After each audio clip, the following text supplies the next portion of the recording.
بیٹا اب ہم کریں گے گرامر. کسی بھی زبان کو درست لکھنے، بولنے اور سمجھنے کے طریقے اور قاعدے کو گرامر کہا جاتا ہے، اور زبان کو درست طریقے سے سمجھنے، لکھنے اور بولنے کے لیے گرامر کا جاننا اشد ضروری ہے. اس کے دو حصے ہوتے ہیں بیٹا، صرف اور نحو.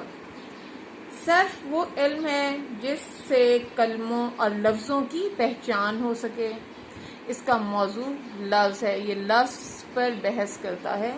اس میں لفظوں کی بناوٹ، تبدیلیوں، طریقوں اور درست بولنے پر بحث کی جاتی ہے.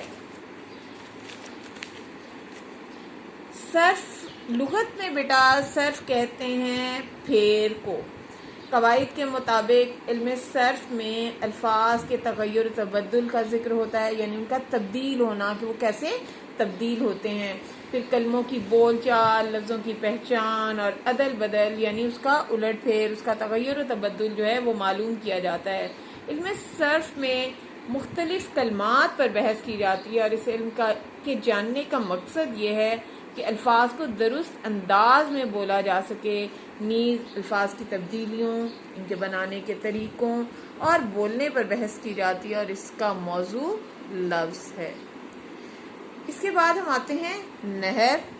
یہ وہ علم ہے جس سے اجزائے کلام کو ترتیب دینے، الگ الگ کرنے کا طریقہ اور کلمات کے باہمی ربط کا پتہ چلتا ہے، یعنی ان کا آپس میں کیا تعلق ہے.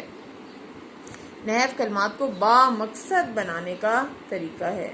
تو بیٹا یہ وہ علم ہے جس سے اجزائے کلام کو ہم ترتیب دیتے ہیں، ہم اسے الگ الگ کر سکتے ہیں، جان سکتے ہیں کہ گرامر کے حوالے سے کوئی بھی لفظ کیا اہمیت رکھتا ہے. جیسے کہ ہم لیتے ہیں اسم کیا ہے؟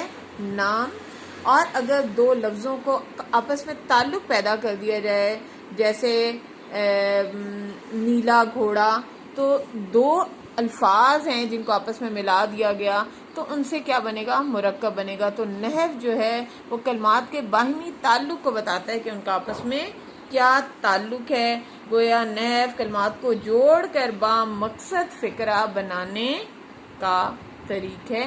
اس سے فقرات کو با مقصد بنایا جا سکتا ہے.